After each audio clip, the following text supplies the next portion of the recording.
rektahan na natin to. Umpisahan na po natin, mga kababayan, doon sa patutsada ni Secretary Larry Gadon. Oh, ayan na.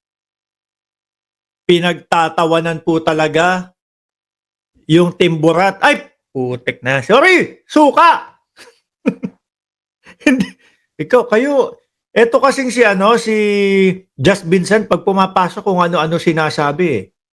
Timburat daw. Team suka daw sila.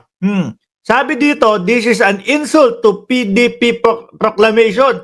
Nakakaawa na, nakakatawa. Wala kayong tao. Oh, sorry, Pepe Malonzo, Team Suka pala. No. Oh, game. Nakakatawa at parang nakakaawa itong proclamation of senatorial candidates ng PDP laban na pinungunahan ni former President Duterte. Totoo naman ho, mga kababayan. Actually, dati pa ho lang napansin na natin yan. No?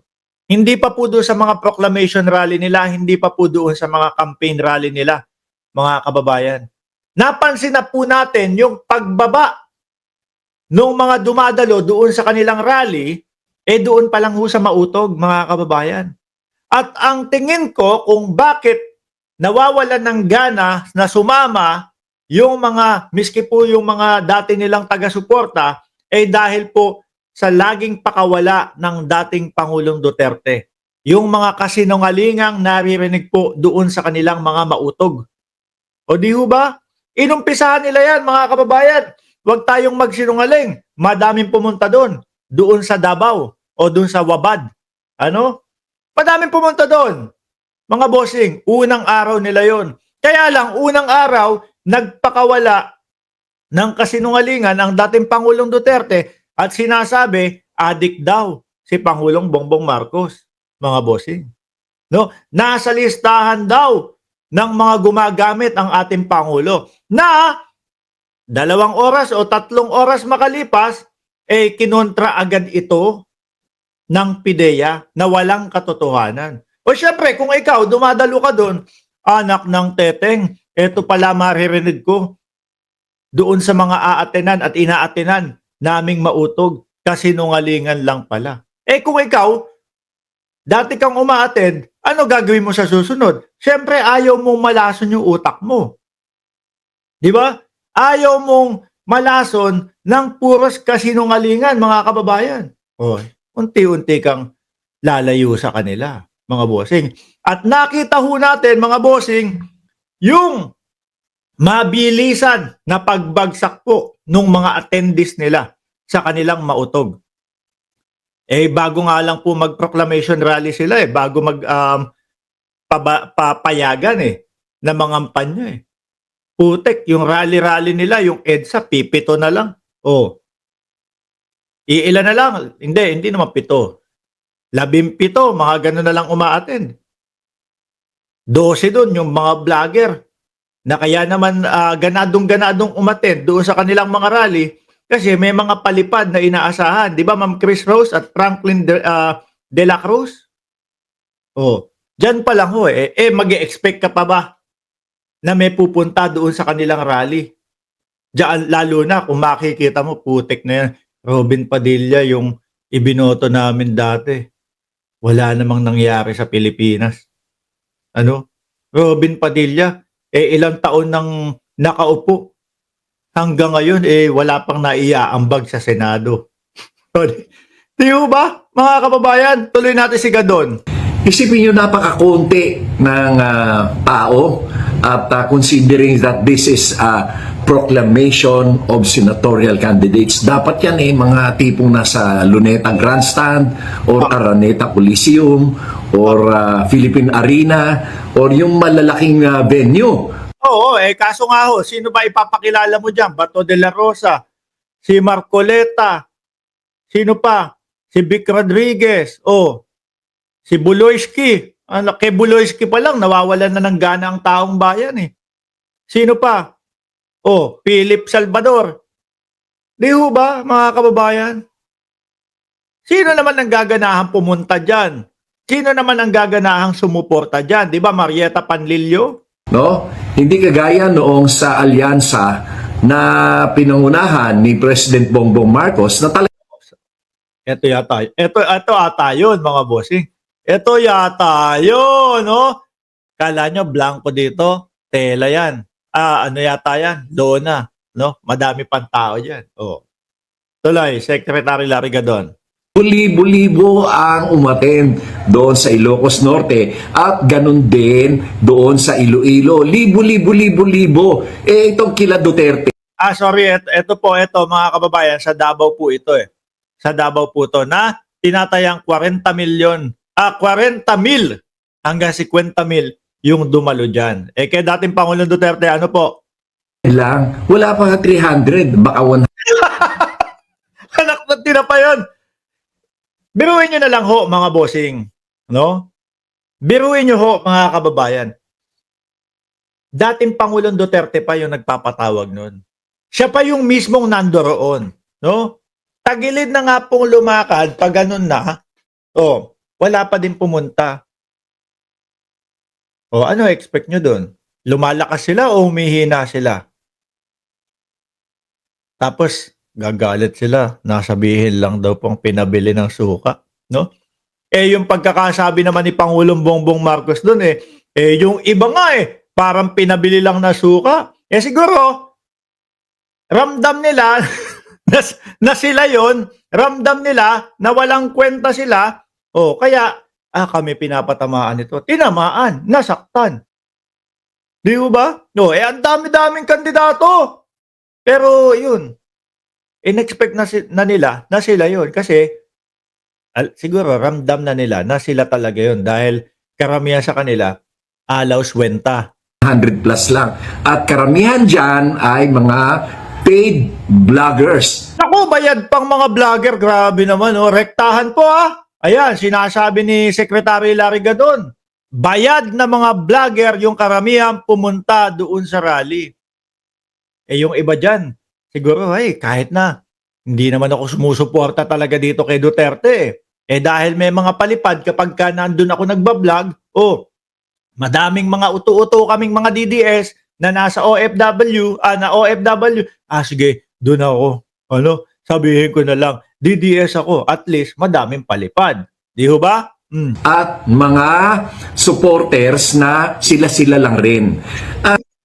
Parang yung mga kwentuhan, kayo-kayo na lang ang mag-utuan. Ganun yun no? Hindi pa sinabi nito. At mga supporter na sila-sila din ang nag-uutuan. This will reflect also why maisog rallies in all the parts of the country, yung lahat ng mga maisog rallies nila ay konting-konti lang umaattend. Kasi nga, wala naman talagang suporta, walang tao ang mga Duterte. Kaya kasi lagi nilang sinasabi, hindi mananalo yung Marcos nyo kung hindi kay dating Pangulong Duterte. Iba ho talaga mga kababayan ang katotohanan. Para ho sa akin, ang katotohanan, hindi kilala. No? Hindi kilala ang mga Duterte taong 2015. No? Wala pa yan. 2016 na lang sila nakilala nung inumpisahan na suportahan po ni Senator Amy Marcos.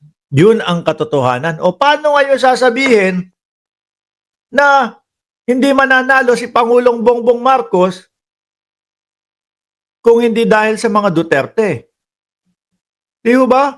kaya lang nanalo yan noong 2016 dahil sinuportahan ng mga Marcos loyalists. Kasi no choice.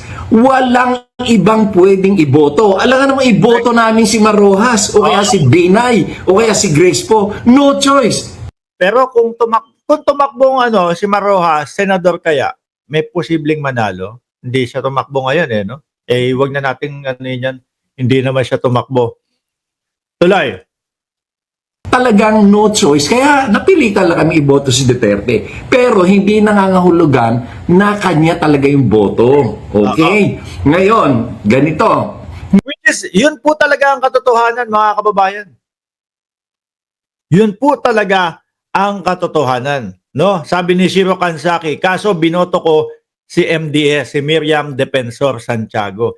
Kung walang Duterte, na ipinakalala yung sa mga loyalista, mga bossing, malamang po ang boto na kay Miriam Defensor mga bossing. Noong 2016, noong 2021 pala, ay pa-survey ang Malacanang at inutusan ang mga congressman na mag-conduct ng mga internal surveys. At doon ay ang lumabas na number 1 na malayo ang percentage ay si BBM. Yeah. Ang number 2 ay si Leni. Number 3 si Isko.